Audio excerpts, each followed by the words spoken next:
Hello, Mary. Lovely to Hello, see you Katie. again. Nice to see you. Yeah, wonderful to come to our third meeting in this series of Katy and Mary Presents.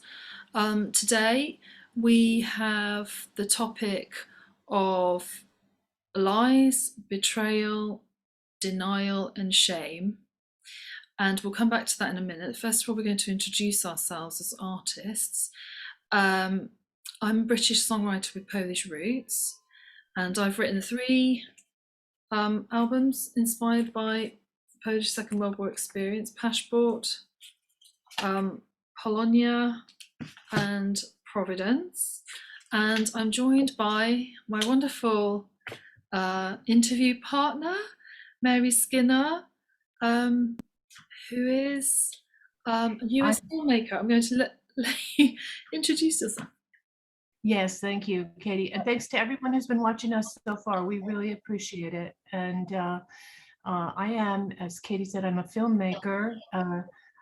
My most important film was a film about the Polish heroine Irena Sendler, who you can see here. And she was a Polish social worker who during World War II organized the rescue of hundreds and hundreds of Jewish children from the Warsaw Ghetto. And it was a profound experience to meet her and to work on this film about her, which was seen on national PBS here in the US by millions and millions of viewers beginning in 2012. And then it went on to run in festivals and on other broadcast stations around the world. It was done, this is the PBS version, the DVD, which you can still get on Amazon, amazon.com. And we also did a Polish version, and we did a festival version here, which you can see on Vimeo if you go online to irenasendlerfilm.com. And I also produced a play about another Polish World War II hero, Jan Karsky, who was a spy and managed to secret out the um, uh, recordings and microfiche and other documents about what was going on in Poland in 1941, 1942. He actually personally visited the Warsaw Ghetto, and he made an official report to both Churchill and FDR. And the play is called Coming to See Aunt Sophie, because that was his password. Whenever he was asked, he said he was going to see Aunt Sophie in London. And there's more information about that also online at comingtoseeauntsophie.com. So I'm very interested in Poland because my mother is Polish. And although I grew up in the United States and I knew very little of her history until only recently, I think she shared with me many of her Polish experiences, and we talked a lot about that last week.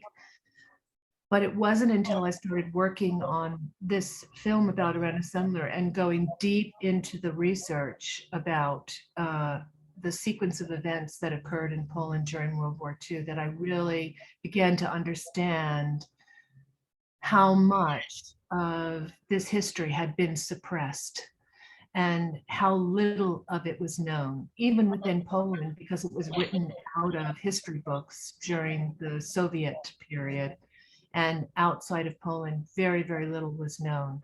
So that Katie and I were talking, and that became a theme because this time of year is actually uh, the time of year when many Poles celebrate the anniversary of certain historical events. And Katie's going to talk a little bit more about one of them, which was the Katyn Massacre. Right. So today is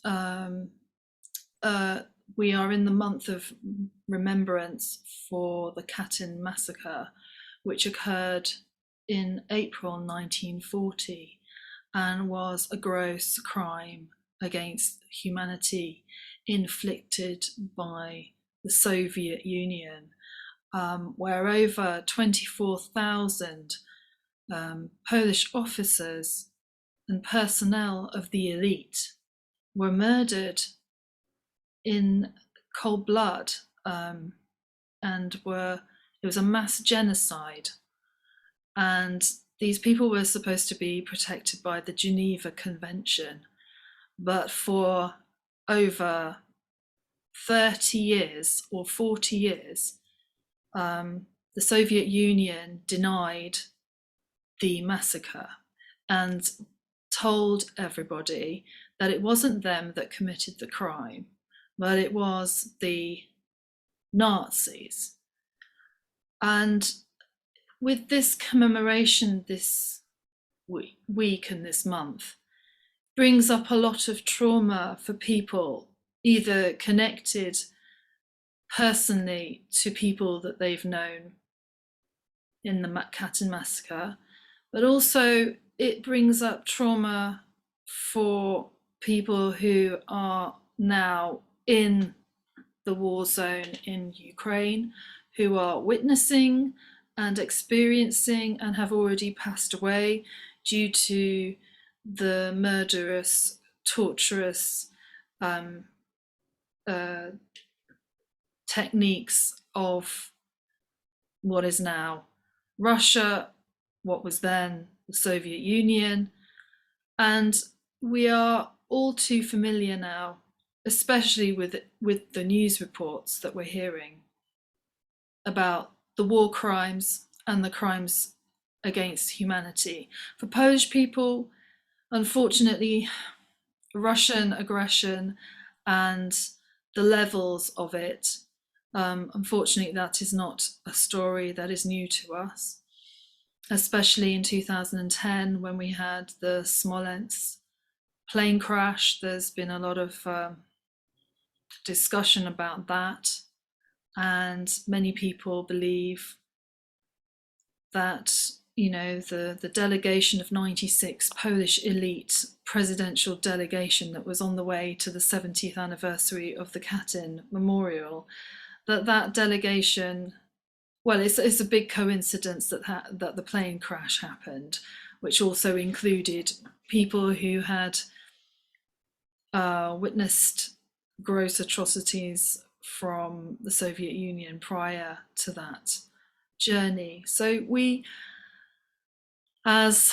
people of Polish origin, do understand what it's like to have our history denied, and how it feels to come from a nation that has been denied and constantly denied its ability to voice suffering and to be betrayed. So I think that's the kind of topic that we're going to think about today, isn't it, Mary?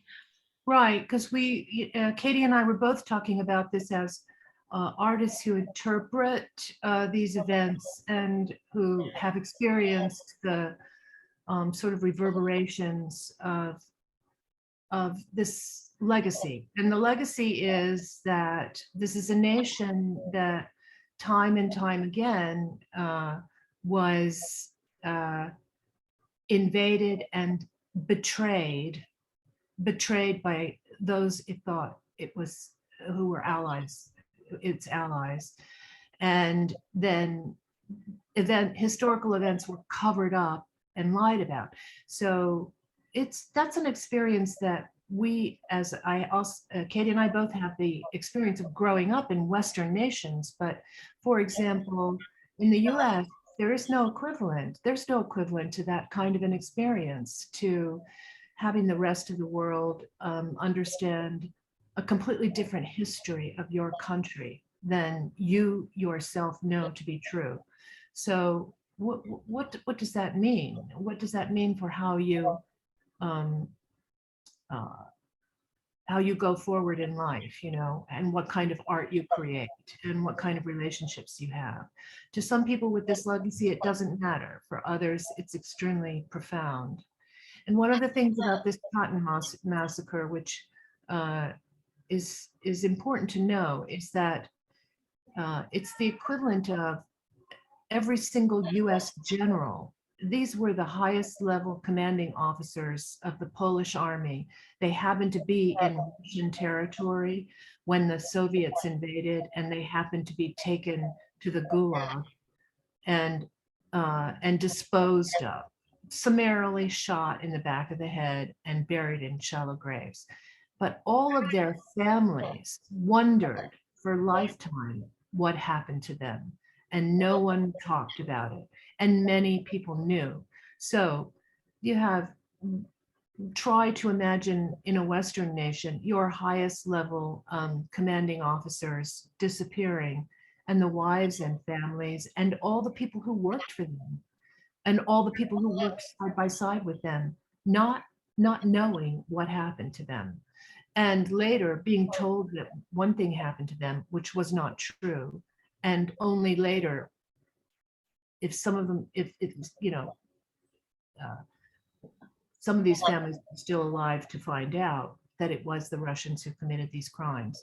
So it's a very powerful example of what happened time and time again in Poland. The fact that Poland was the one country that immediately formed a resistance to the Germans, did not collaborate with them, fought from the beginning of the war to the end, took the city of Warsaw and held it for 63 days against the Germans, and lost 260,000 civilians in that time, and thought that the Americans were going to come to their aid, that the Americans would at a minimum drop aid and more, because it was closing in on the end of the war, that the Americans would help them. And the Russians came instead, stood on the other side of the Vistula River, and watched as the city was razed to the ground by the Germans. That kind of betrayal is hard to fathom by anyone who's living in a Western country. So those of us who have those origins, we have that legacy of betrayal. And what does betrayal mean? So we were talking a lot about this. It's the experience of anyone who's been abused, who's been deeply abused. What goes, especially if on the heels of being betrayed, you're lied to about what happened. You don't develop a vengeance for the people who have inflicted wounds on you. You develop a vengeance towards yourself. You hold shame deeply. This is the experience of women who have been raped, and for Poland to be called a co-conspirator with the Nazis, for words like Polish death camp to be thrown around cavalierly to describe the concentration and death camps that were installed in Poland by the Germans during World War II. It's the equivalent of calling a woman who was raped a whore. Because this goes back quite a few centuries, doesn't it? Because 1795, Poland was erased from the map of Europe. It was partitioned between three aggressors: Prussia, which was Germany, Russia, and the Austro-Hungarian Empire. Brutally split Poland up. And it was only until 1918 that the country was cemented back together again, but for a very short time, until again the Molotov-Ribbentrop Agreement that was signed 7 days before the beginning of the Second World War, on the 23rd of August 1939. The country is then split again between Germany, aggressor, and Russia, aggressor. And the people in Poland have had to be very resilient, but it hasn't given them much opportunity, really, to catch up with the feelings of grief, because if your country is stolen from you and you have the aggressor, it gives you a very dark complex about your potential opportunity and your identity. Because you have to carry on, because you have to survive, because you have to do what's best for your family, because you need to eat. And so Polish citizens again and again and again have accepted, these humiliations, basically, and carried on. But there's still a legacy of what that does, what that does to people as a culture. And in many ways, we look at Ukraine and we see that the Ukrainians suffer with some of the same syndromes. The fact that only in the 1930s, Stalin starved the country, took all the bread from the citizens of the Ukraine, took all the wheat and sold it for weapons, and let people starve to death. In 30 million people starved to death. That's still etched in the memory of Ukrainian people. So people wonder, where does this will for sovereignty, this will to fight come from? And if you look at the history of these countries, it shouldn't be hard to see that the intention goes way, that stems from things that have been going on for centuries, and certainly been going on in our modern times. Right. Because it's also when you've got these aggressors that are stealing your country, stealing your land, stealing your freedom, you live in a state of fear, and that fear, you can smell it on people as well. It's a terrified victim of abuse. And when artists look at these countries like Poland or Ukraine, you want to honor the strength of the freedom fighter rather than look at the country as a victim.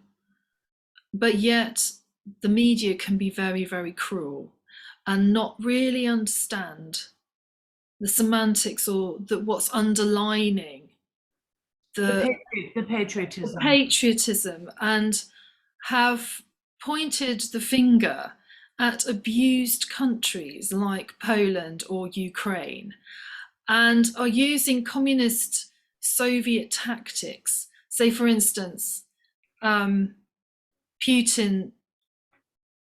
allegedly didn't attack. Yeah, exactly, attacks Ukraine and calls them Nazis. But it's the same tactic that the Soviet Union used when Katyn Massacre occurred.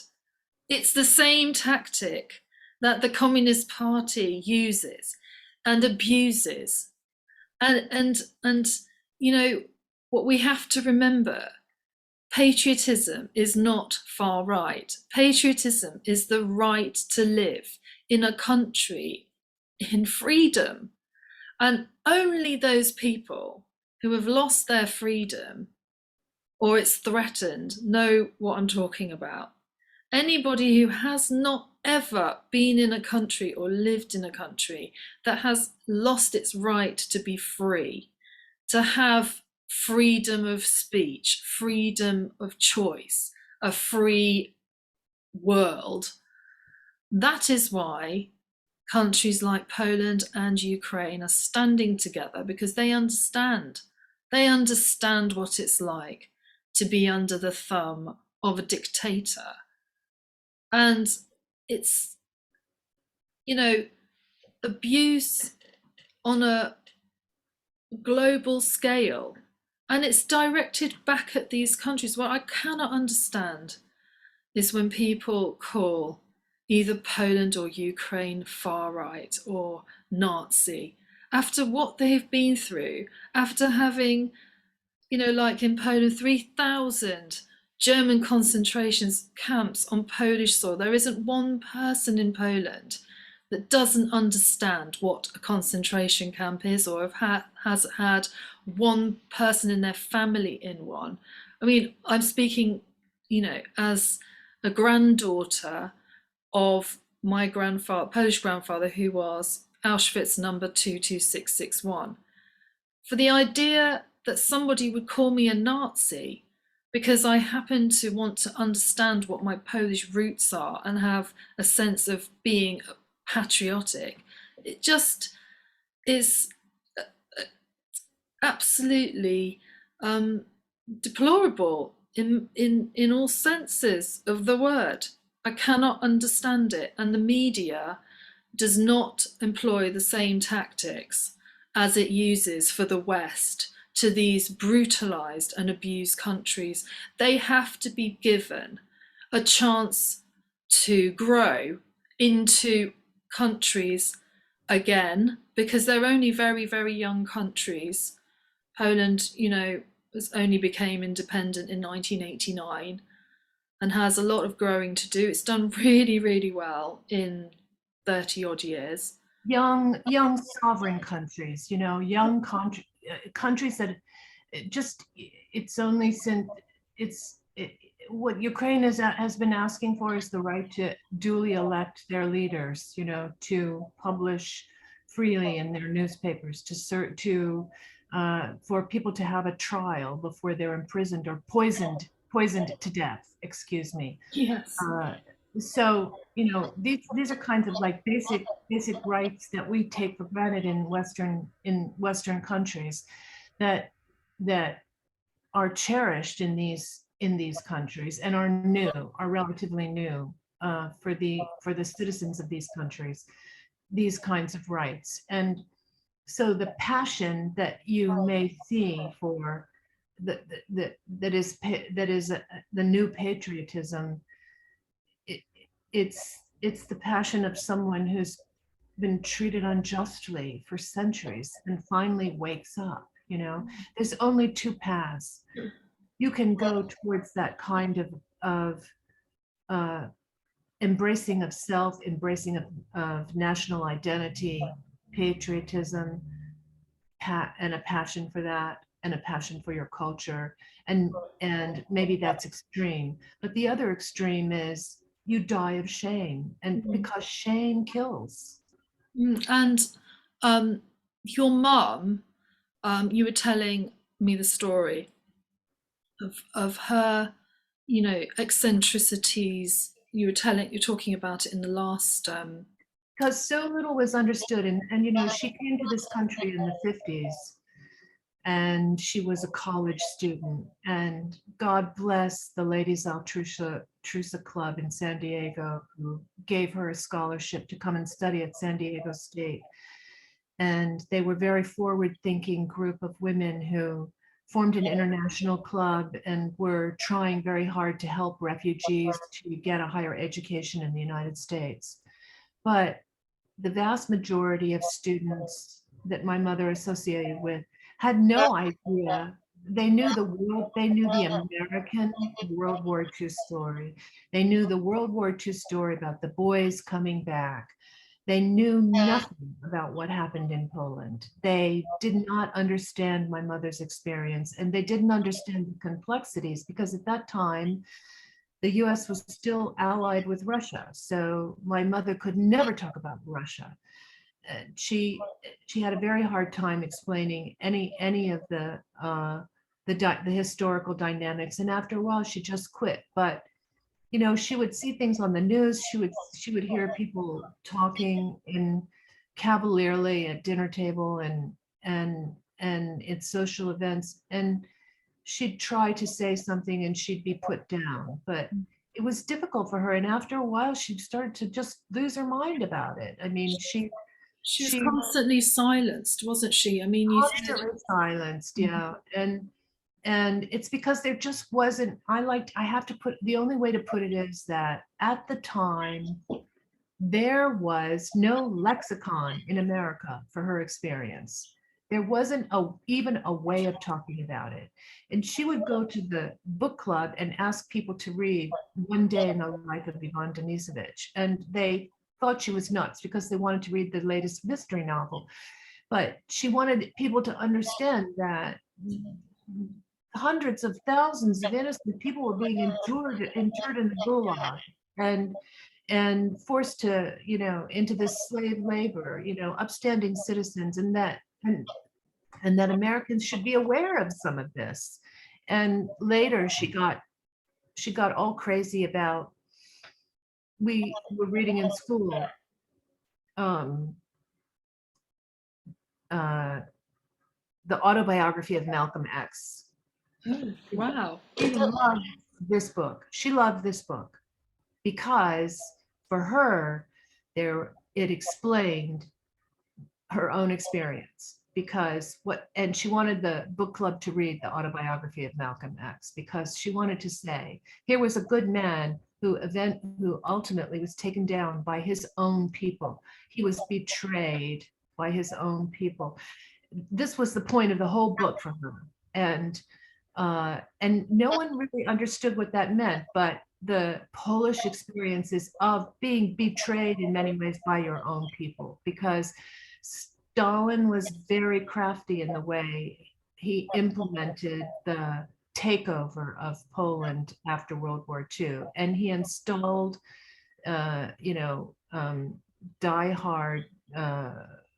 Poles who had gone to Moscow and signed up with him into high-level positions, and they oversaw the actions and spied on the works of people that were underneath them. So often Poles were finding themselves persecuted by fellow Poles, who had been indoctrinated under the Stalinist system.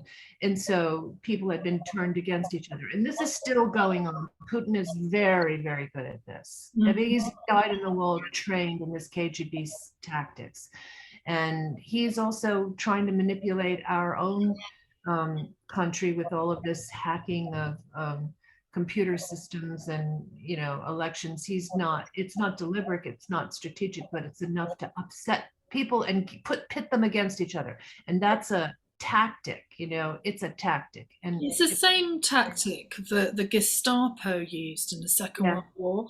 It's the same tactic, when Hitler and Stalin were best psychopath buddies, you would say, and they signed that Molotov-Ribbentrop agreement, the Hitler-Stalin pact, to steal Poland, because these people are huge criminals, and really they are an extended gangster network. They are criminals on a global scale, thieves, cheats, liars, and they shame people to be subservient and be abused by them. That is their motivation and their power.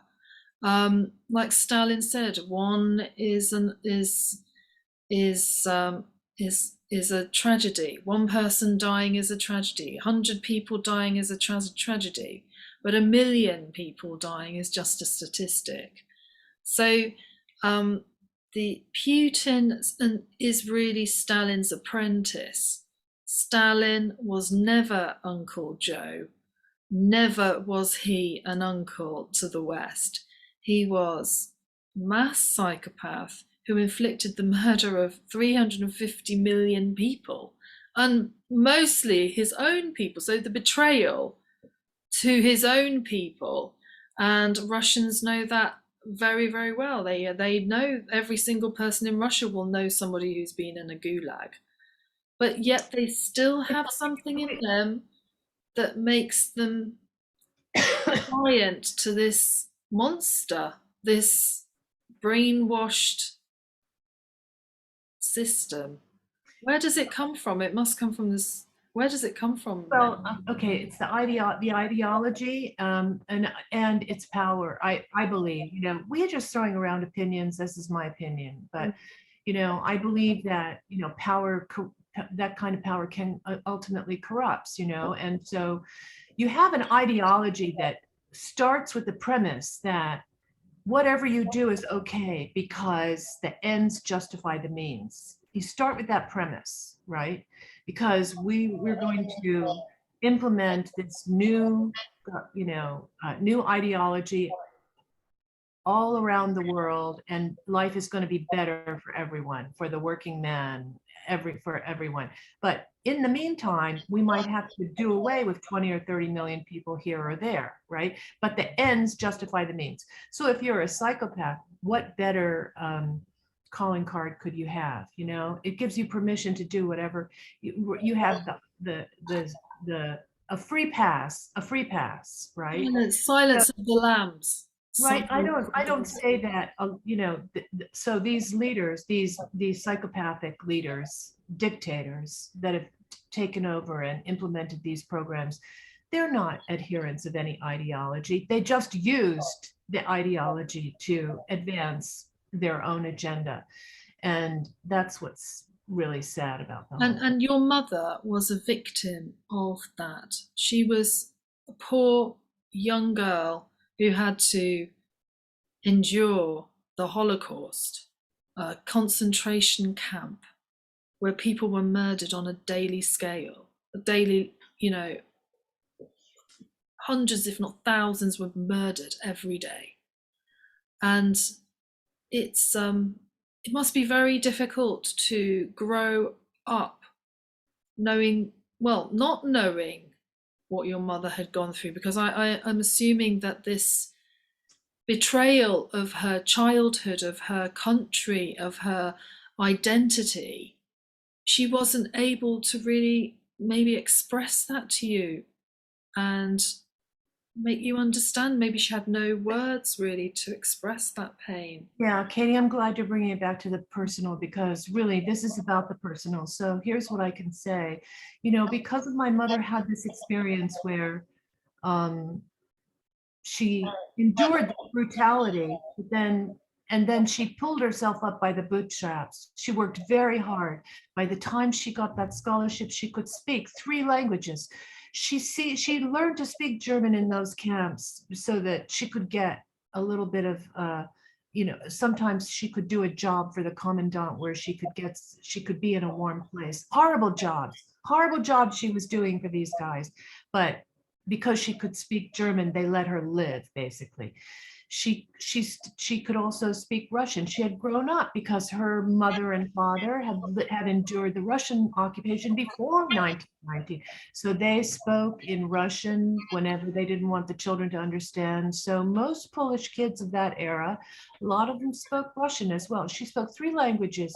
She was reading and writing these beautiful papers for her college classes. And she was so proud to defend her Polish roots. And after a while, she was just worn down, Yeah. trying to explain the complexities of the history of that country to people who mostly their response was, good thing we didn't go through that. And well, at the end of the day, the Poles make great carpenters, plumbers, and housekeepers, can always get a job, or things like that were said constantly. So she just quit talking. She quit following the events. She went silent. But she also had to be silent because she was scared as well, because in the US in the 50s and 60s, they thought, excuse me, there was a threat of deportation. Exactly. I'm gonna have to cut this. Oh, sorry about that. You just had massive, I don't know what came over me, but yes, there was a threat. It was naturalized. Married to my father, but the McCarthy Heights were started to go after the families of the military towards the end of his brutal witch hunts. And that's pretty much when he was stopped. But she was targeted by those guys and told that she had to go back. She's pregnant with my little brother, and she had 2 little babies. She was told she was going to be deported. I mean, that must have been absolutely terrifying, having just found a new home in America, and you know what regime is back at your own country. It's a communist nightmare, Stalinist hell, where the biggest Polish patriots are being tortured and murdered post Second World War because they were fighting for an independent Poland, and Stalin wanted to get rid of them as quickly as possible, because to have complete control of a country, you have to get rid of the people that hold the culture, that hold the elite understanding and knowledge of the country. To actually be in America and have that threat put over you must have been absolutely terrifying, and in some ways brought all the abuse back. I mean, you are a second generation Holocaust survivor.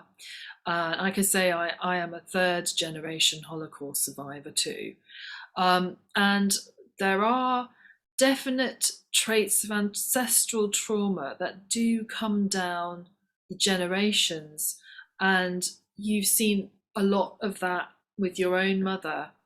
So what happens is, if you've been brutalized and then no, the brutality is not acknowledged, or you've been accused of being complicit somehow, then you go silent. You cower.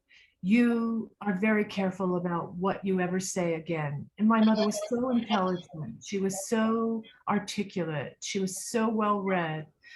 She was such a good student. She worked so hard to accumulate these achievements without a mother and a father to go home to, without a brother and a sister, with one little skirt and one blouse. She used to say that it was hard for her because she always stayed in the dorm all throughout those college years and studied all the time, and the other girls were going out and on dates, and their mothers would pick up their clothes and take them home and wash them and iron them and deliver them fresh, clean blouses.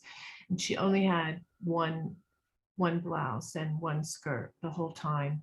But she pulled herself up, and then she had to stop. She had to quit. She was silenced. So I mean, this is going to make a person crazy. There's no other way around it. And if you're the kid, if you're the daughter, a sensitive daughter of someone like that, you feel that shame. You feel like you dare not speak, dare not bring it up, dare not counter the status quo that's being talked about in a social circle, dare not say another thing, and even when you do, and even when you're successful at it, you still have those days when you're just overcome with that shame. So Katy and I both talking about Brene Brown and how she talks about shame and how debilitating it is. But I think that for many people who have gone through this kind of an experience, or they have parents who've gone through that kind of an experience, you wear that most of your life. You wear that. Because that vulnerability, that moment that you can show that you're vulnerable, I don't think my mother ever wanted to show any sense of vulnerability. I have heard that the life with my grandfather post Auschwitz was a terrifying one. He had Auschwitz syndrome, and my good friend Kazimierz Piechowski, who escaped from Auschwitz in 1942, actually the same year as my grandfather, but he escaped in the commander's car. I made a film with him, and he said in the film, Auschwitz syndrome is like having two lives, one here, one there. And I think that when you're shocked to that level of abuse and trauma, there's no wonder why daughters of mothers who've experienced that trauma oftentimes become artists, because there are so many blocks of emotion, and that someone has to be almost like the pressure cooker to let the pressure out for the whole family, because there's so many turbulent emotions that go on through the entire family, and nobody can really put a finger on the pulse of what's going on. But it is ancestral trauma, and you might not have it in your life, but you might be picking up on energies that come from other generations. And I know that most of the problems within my family stem to Auschwitz. There is no doubt about that. And my grandfather's experience being in Dachau, escaping, and being in Auschwitz and escaping, and the emotions that were then thrust upon my grandmother, who had to deal with every aggression that permeated through that experience and came head first at her. Right, and there's this sort of common wisdom. We have we have writers in the U.S. who've dealt a lot with the kind of trauma that the men coming back from World War II experienced, and it was silenced. In men were supposed to come home to a house with 2 cars and a gray flannel suit and go to work, and many of them were never able to deal with the horrors of what they had witnessed, and the loss of their youth and their friends, through that wartime experience. And they became alcoholics and they brutalized their kids, and so Sam Shepard writes a lot of his plays about those kinds of men, those kinds of traumatized men. But can you imagine, take that kind of experience and quadruple it, and then you absolutely cannot talk about it at all. You have to put it, if you're living in Poland, you've got to sign on to this totally new Soviet system, which has not completely written the history out of the history books, won't allow your children to know about it, won't took the names out, censored all the films. And had Stalin in the classroom as your children are learning, or you are learning. You have to look at Stalin's miserable face all right. the And so education. you go home and your parents just barely survived Majdanek or Auschwitz, and it doesn't compute with what you're told is happening. So that was the Polish experience. There weren't that.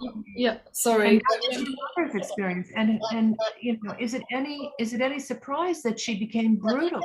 She was brutalized. She became brutal. And hurt people. Exactly. What kind of an expression is there?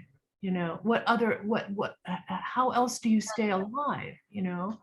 And there weren't that many people that had my mother's particular experience in the United States, but because many many refugees were able to live in communities where at least they had each other. They had each other to share. They could share the truth. If they had been sent to the gulag, and they, after amnesty, they'd ended up in one of these camps, and then they'd gotten sponsored to countries like America and certain communities. They were part of Polish communities, and they held on to each other, and that was, I think, a great, preserved their sanity, a great solace for them. For my mother, she was all alone, and she was moving around every 2 or 3 years with my father. When I hear you talking about your mother, I feel very connected with your story, because it feels like, even though they were of a different generation, my mother was very similar to your mother, because the silence thing went through the generations, and my mother would silence me too. She would be absolutely appalled that I would be talking about this right now, and she would say that I was a liar and a cheat, and I shouldn't be talking about this at all. She would absolutely deplore me talking about this, and she would say everything I'm saying is wrong. I remember I had a friend called Raya Herzig, and she had experienced the concentration camp gas chambers in Auschwitz. I mean, she had been in the gas chamber when they were still not, the Germans were still not clear on the concentration of Cyclone B. So her actual life experience was that she was one of the people that walked out of the gas chamber and was taken naked, because obviously they were all naked, the survivors, on a train to Stutthof with her sister. And to the day I knew her, and she never said that she was in a gas chamber. She said that she was always going to take a shower, that the Germans didn't gas people. Meanwhile, her sister, Stella Tchaikovsky, who made a film about her life experiences, was very clear that they were in this gas chamber. And it's this horrible block and denial and shame of this intense abuse and torture that lives through the Polish nation and that lives through these nations that are abused by these aggressors like Germany, Russia, Austro-Hungarian empires. And we, as the Dictators. Yeah. the daughters or the granddaughters or the great granddaughters of people who've been enslaved, because we are the children of the slaves of Yeah, these empires. and something you said was really interesting there is that, you have two sisters who both have the same experience, and one is clear about the truth of it, and the other one is in total denial. And they're pitted against each other. They're not pitted against the inflictors of the abuse or the rest of the world. They're pitted against each other. So this is the other thing that happens. Descendants of people who have endured this kind of an experience and carry the shame, oftentimes it's the artist who can't help but to want to express it, to want to put it forth. Somehow they're endowed with this need to tell the truth. And it isn't people who are not acquainted with the experience that come after them. It's the people in their families. Yes, The people who know them, who's the people who come from the same place, who had the same experience and are in denial about it. And that's really complicated. That's really, really hard to deal with.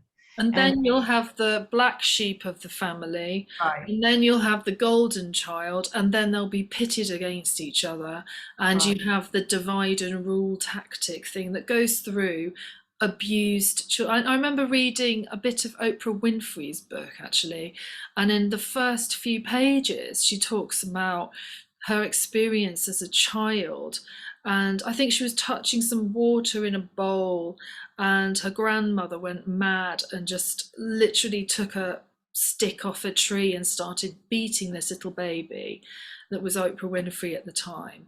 And you just, this, because slaves know what it was like to be beaten, and this divide and rule and this kind of trauma and this generational hatred all comes from the torture of abuse, Right. and the shame, and the shame of being then it goes on and on and on.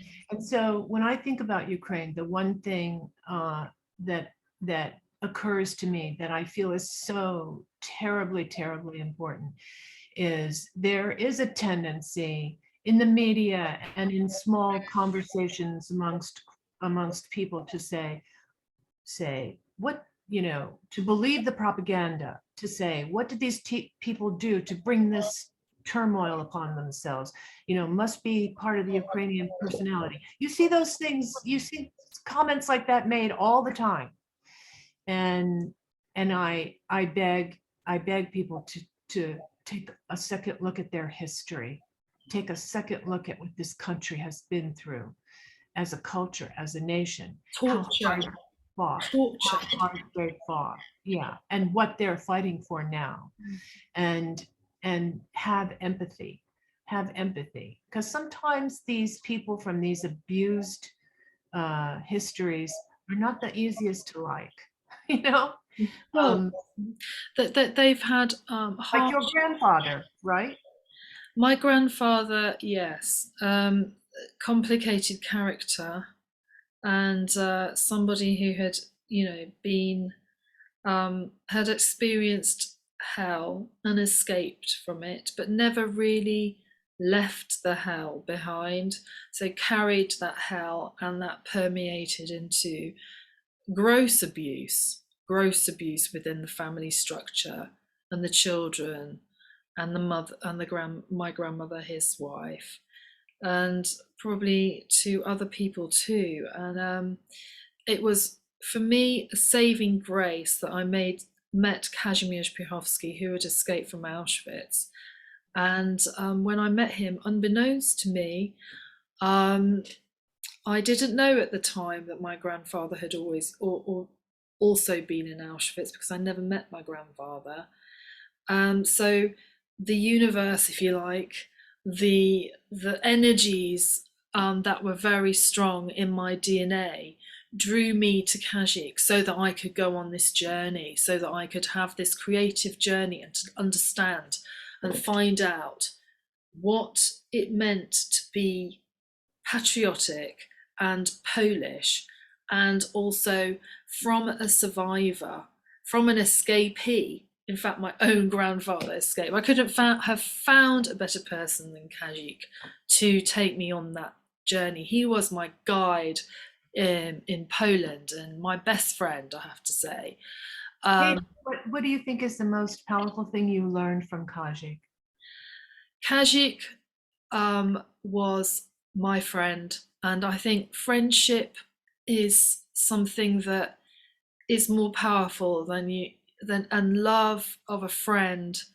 I think that's the thing that I learned from Kajik, that actually it doesn't matter that he's no longer with me physically. He will always be my friend. He will always be my guide. And I always go back to his teaching and his understanding and love and compassion. Because when I went to see him in 2010, I didn't speak Polish. I barely spoke a word, but he was so compassionate and understanding, and he took everything just in his stride, did it slowly, explained everything about Polish history to me slowly, and I was a sponge with him. I lapped it up, but it's that gentle, that lovely gentleness and friendship that will never leave me, and it's friendship, loyalty, honor. He used to say God, honor, country. He instilled a sense of patriotism to Poland, and he said to me, honor and loyalty has to be at the forefront of what you do. How you conduct yourself with others, your compassion to others, and I think that is the most powerful thing that I've taken from Kajik. Plus, he was great fun. I want to say to our viewers that we're talking about Kajik, who as a Boy Scout was arrested and sentenced to Auschwitz, and he managed to escape by stealing the commander's car. Borrowing. Borrowing the commander's car and dressing up like a Gestapo. But Katy wrote a beautiful song for him, and they did a magnificent music video about it, and you can see it on YouTube on her channel. And also she did a little documentary about him where she spent some time with him. He really was a wonderful man, and their relationship is really touching. So if you have a chance to see that music video and to hear her song, you'd be very fortunate indeed. Yeah. Just so, I think we've been talking a lot about him, and I don't know if our audience really knows who he was.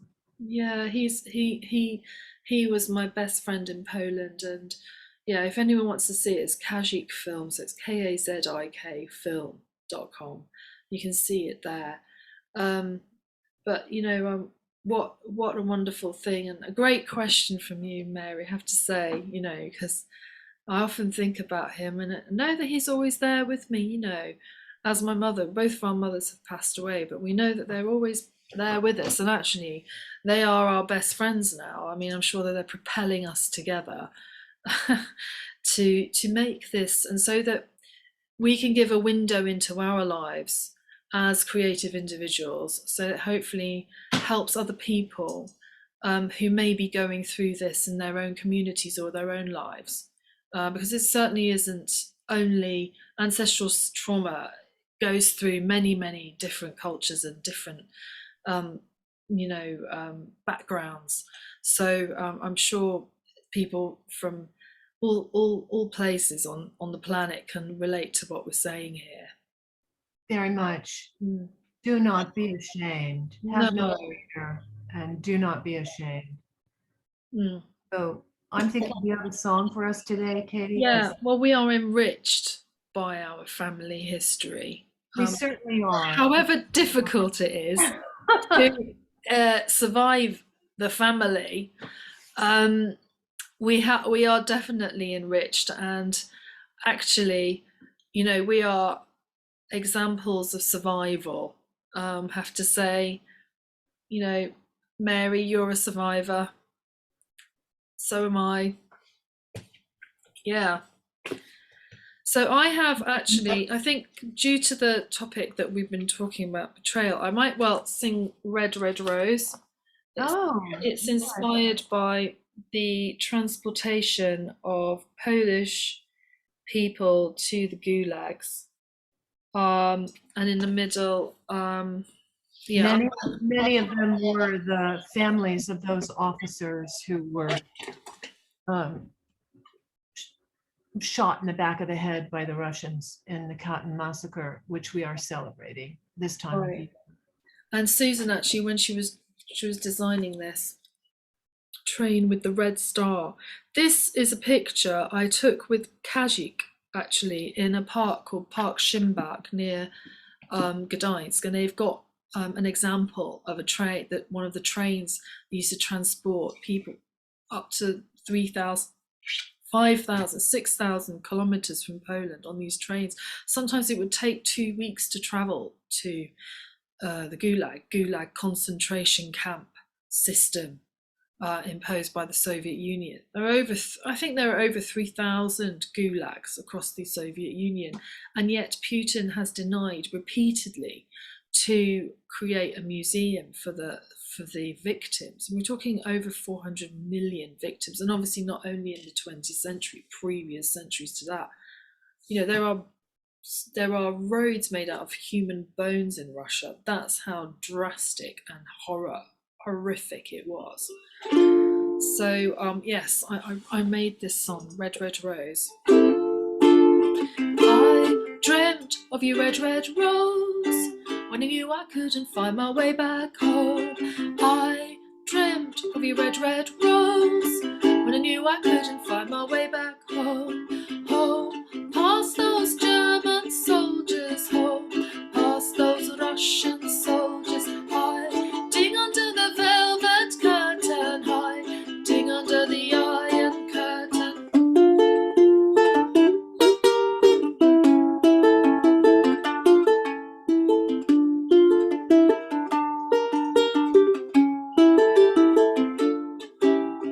I dreamt of you, red red rose, when I knew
perfect song for today, Katy. That was perfect. Thank you.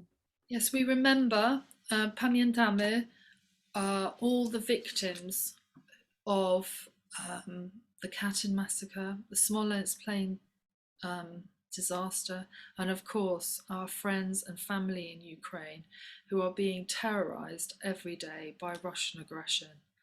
And this has to stop. This has to stop. It's gone far enough. We pray for peace and we pray for their safety every day. Thank you. So I have a friend here. Oh, Who could it be? could it be I don't know. Paddington? Who could it be? Here he is. Who is he? Hello, Paddington. What have you got on your hat there, Paddington? You've got the same badge that I have. It says "We stand with Ukraine." Can you see it? Evening. Stand with Ukraine. Oh, what have you got on your... Oh, he's got something on there. What could it be? What message does he have for our friends in Ukraine? Be strong, our Ukrainian friends. I am by your side always.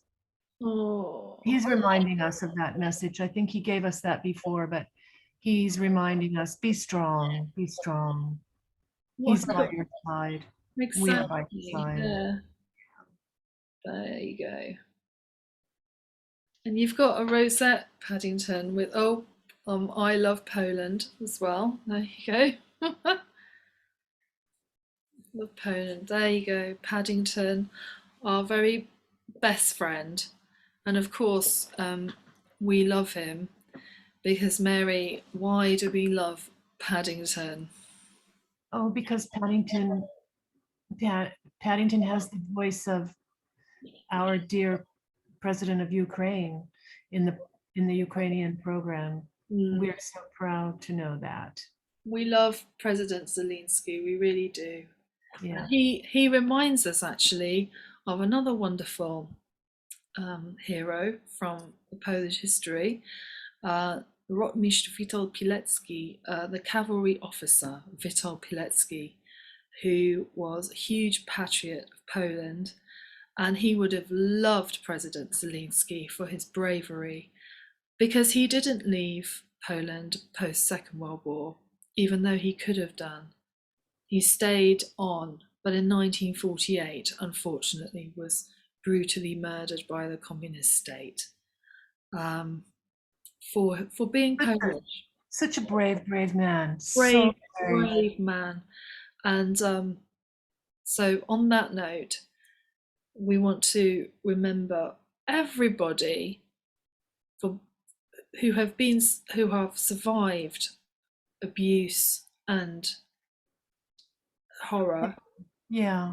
And their bravery, because to be a survivor is a very powerful thing, and to fight for your freedom and to come out the other side, whether you come out alive or whether you pass on, your memory of being honorable and loyal to freedom is the most powerful